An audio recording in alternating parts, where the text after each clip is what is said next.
mawawala ka.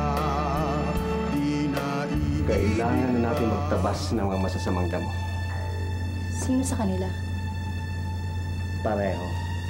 Isabay natin na dalhin sa langit ang dalawang yan.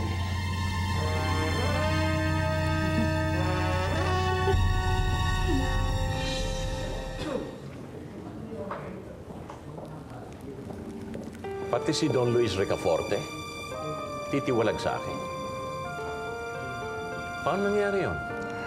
Senator, mukhang gano'n na nga.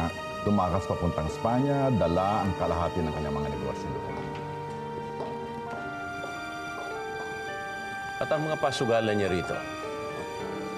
Huwag mo sabihin sa akin, Asturias, na may monte na at huweteng sa Espanya. Siguro, Senator, yun ang kailangan tutukan natin dito, yung kanyang wedding. May kumausap sa kanya. Natitya kong si Alberto. Bakit? Mas natatakot ba sila sa anak kaysa ama? Well, seems like that, Senator. Asturias. Senator, just a big favor. Gagawin ko po lahat ang pag-uutos sa akin. Huwag na lang po niya akong pakiusap kay Alberto. Bakit? Natatakot ka rin ba kay Alberto? Well, I don't know. Nung nakatira ka sa inyo, there is something fearsome and unsettling sa kanyang karakter.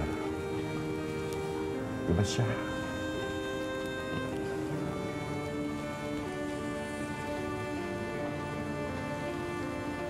Hinding-hindi ako sasanib kay Leandro. Pero, on the other hand, hindi rin naman ako nai-impress sa mga palabas na ginagawa mo, Tomas. Well, Romina, let's get to the point.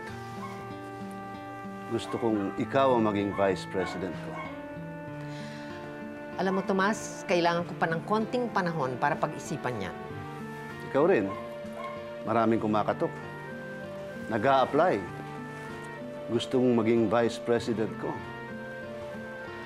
Well, iisa lang ang kumakatok sa aking pinto. Si Madam President. Pinapaghahanda ako in the event na masisilat ka dahil dyan sa mga iskandalong ginagawa mo.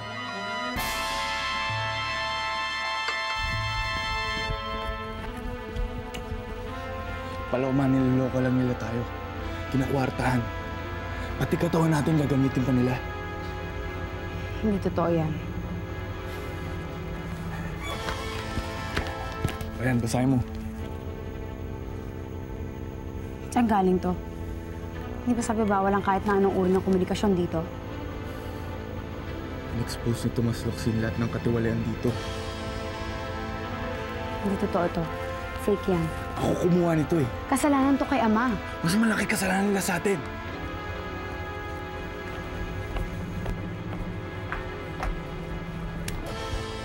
Pati isip ng asawa ko nilason mo. Kampon ka ni Satanas. Huwag ka nga magpakatanga, Paloma. Ang utak mo, yan ang punong-puno na ng lason. Hindi mo ba naintindihan kung anong ginagawa nila dito? Niloloko lang nila kayo. Alam ba kung nangyayari sa mga kwarto dito? Ha? Bago ka pa mapariwara, sumama ka na sa akin. Hindi mo ako mapipilit. Kakasuhan kita. Hoy, ina mo ko, ha? Anak ka ni Satanas. Isang beses pang guloy mo ako dito, hindi mo na ako makikita ulit.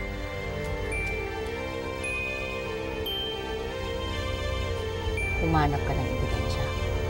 Minaman man nga sila ng pulis. Eh kung umingin lang kaya tayo ng tulong sa daddy mo, Mami. Eh kung magpakalalaki ka kaya, para lang sa asawa mo. Hindi yung konting kibot, humingi ka ng tulong sa ibang tao. Baka naman ayaw mo lang humingi ng tulong sa daddy mo. Kung ayaw mo humingi ng tulong, ako hihingi. Hoy, pag ginawa mo yan, tuluyan ang mawawala si Paloma sa buhay mo. Humanda ka sa akin. Rafael! Oh, may lakad ka? Checking ko lang yung kabilang resto. Sige, hatid kita. Hindi, okay lang. May auto naman ako. Kaya nga pala ako nagpunta dito. Tatanong ko sa'yo yung tungkol sa Singapore. Pupuntahan ko. Sasamahan ba ako? Is that a fact? Wada, request ko lang sana wag niyo akong gawing yoyo ni Rosa Camila. Hindi ako nakikipaglaro. Hindi rin ako makikipaglaro. Sige, muna na ako.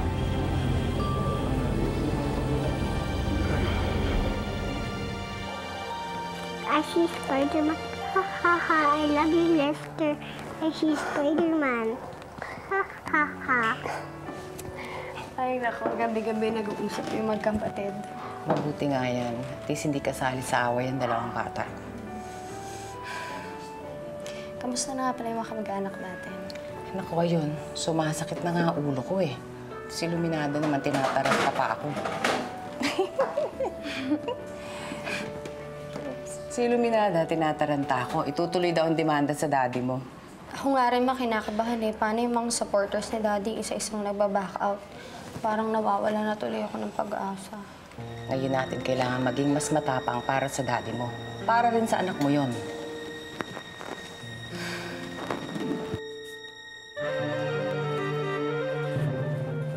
Elaine? Emil? Yes, Anong ginagawa mo? Emil? Wala, may inuutos sa akin si Senator. Wala akong alam na ipinabibili sa'yo ni Senator. Ang sabi niya, ibalik mo yung clutch bag na yan sa kanya. Emil? Ano yung perang yan? Kay Senator ba yan? Bakit ba marunong pa kayo kaysa sa akin? Ano ba kayo rito? Emil? Gusto mo bang isumbong kita kay Senator? Ha? Ang tagal-tagal na nating magkakasama, pinagdududahan niyo pa ako. Baka gusto niyo akong magsumbong sa kanya nang mawalan ka na ng trabaho dito. Huwag kang maledukado. Ano ka ba? Alam niyo, mabuti pa tawagin natin si Senator nang magkaalaman ng katotohanan, ha? That's a good idea, Elaine. May problema mo ba? Wala. Emil? May iniuutos lang sa akin ng mga amo ko. Emil, ibalik mo. Ibalik mo.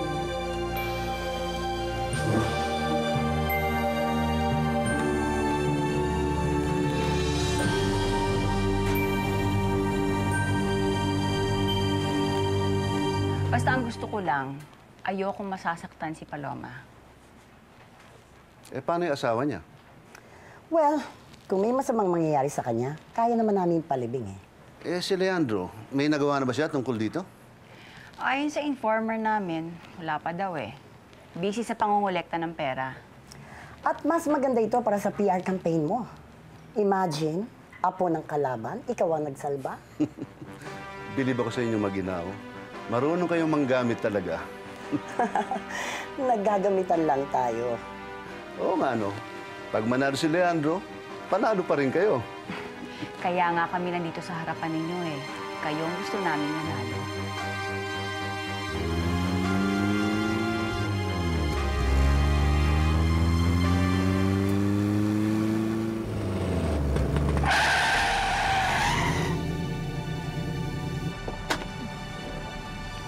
Alberto, kapatid! Huwag ka na magtago dyan.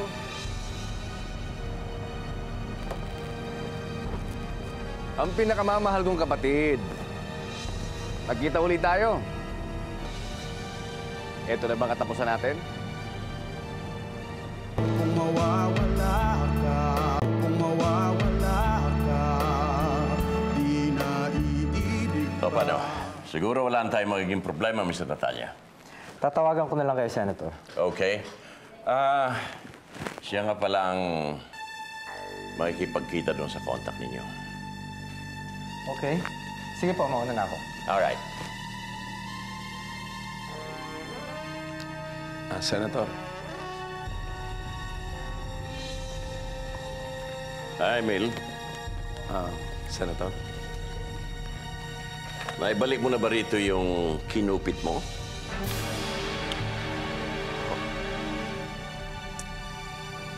Bakit, Emil? Kulang pa ba ang ibinibigay ko sa iyo? Wala man lang ako nakakitang bagong damit o kaperanggot na alahas kay Angie. Puro ikaw na lang. Tingnan mo. Bagong Rolex, mga palawit. Pero si Angie, wala.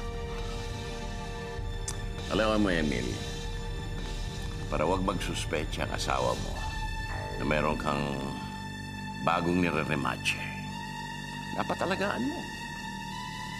Tingnan mo ako. Tatlo yan, pero walang mahal. Take it from me, boy. Gusto mo ba? Matagal na rin nating plano to. May mga natimbrihan ng mga bodyguard ko kung nasan ako ngayon. At kung sinong kausap ko ngayon. At kapag may nangyari sa akin ngayon, Pareho lang tayo, Alberto. Nakatimbre na rin to sa staff ko. At kapag may nangyari sa akin, lalabas din sila. ano bang gagawin natin? Mag-uusap na lang ba tayo? Magkakamustahan. Magkwekwentuhan. At siguro ipapaalala na tigilan mo na ang pampepeste mo kay Daddy. Paano kapag hindi ko tinigilan ang pagpepeste ko sa kanya? Isipin mo na lang to, Alberto. Paano ko nalaman na dito ka dadaan? Na wala kang mga kasama? Nung huling beses tayong nagkita sa bahay, na sinunog mo, kating-kating na rin ako may pagkita sa'yo ulit. Eh, hindi mo naman ako magagalaw eh. So ano ngayon ang posisyon natin dalawa? Pusa't daga ulit, Alberto. Maglalaro na naman tayo. May mousetrap na ako, kaya mag-ingat na dapat ang daga. May aso akong nakahanda, kaya mag-ingat na rin ang pusa.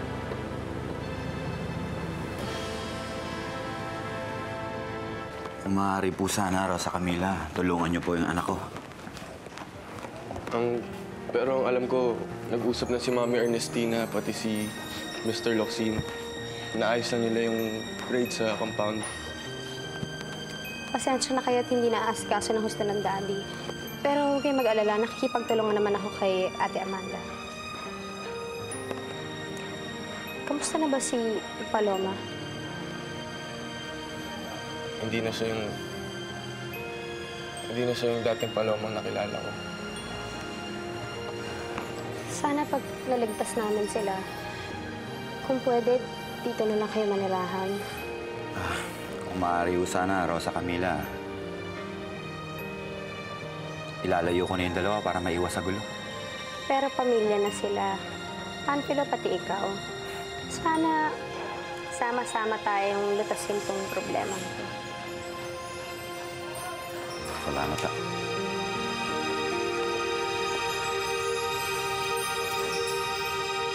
Kung mawawala ka, kung mawawala ka, di na Sana sa akin yun na lang pinadukot si Paloma.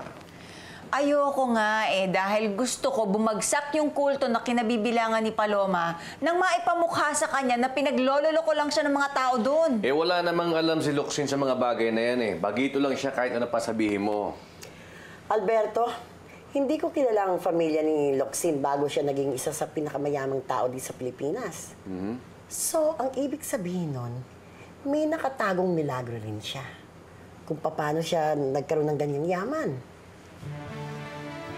O de, dapat gawin yung legal yung raid. Total, may mga preba na naman kayo. Hindi pwede gamitin yon. Yung kinuhang pictures ni Dindo, kuha yun sa isang pribadong lugar. Ngayon, kung gagamiting ebidensya yon, baka makasuhan pa si Dindo ng invasion of privacy.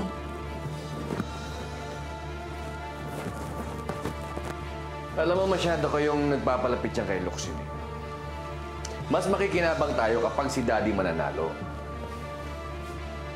Wala nang magagawa ang pamilya ni Alicia. Kapag si Locsin, sino makikinabang? Si Sarina.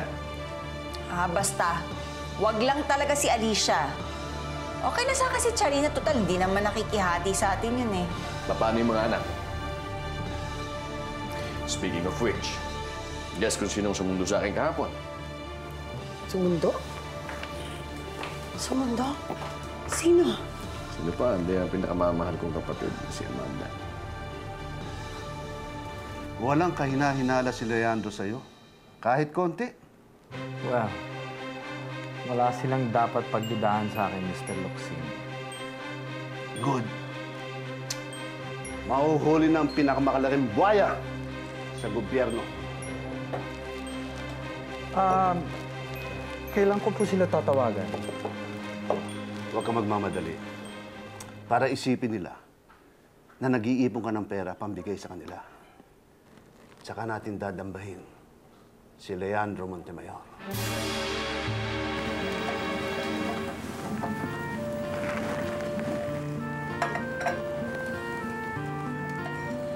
Bigyan niyo kami ng 2 araw para mapag-aralan namin ang lugar at magkaroon kami ng sariling stakeout.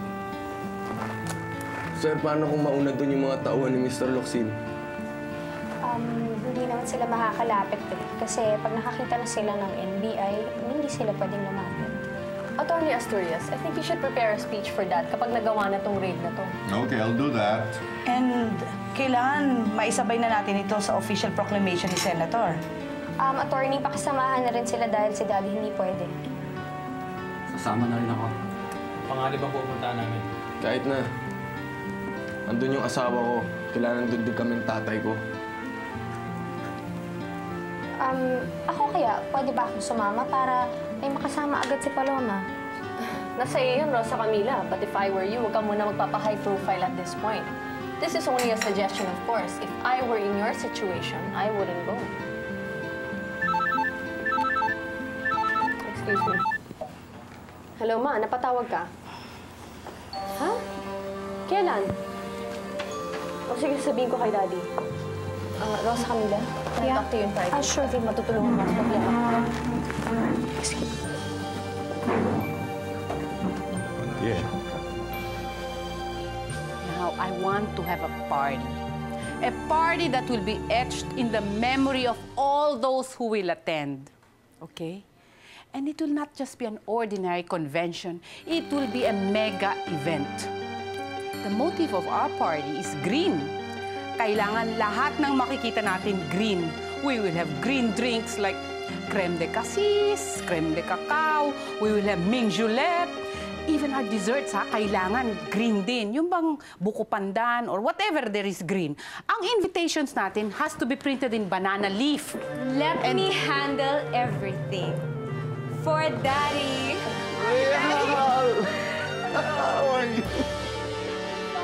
Ipasok sa maleta, sa kwarto yung mga maleta. Ladies and gentlemen, this is my daughter, Real Locsin. Hi, good afternoon.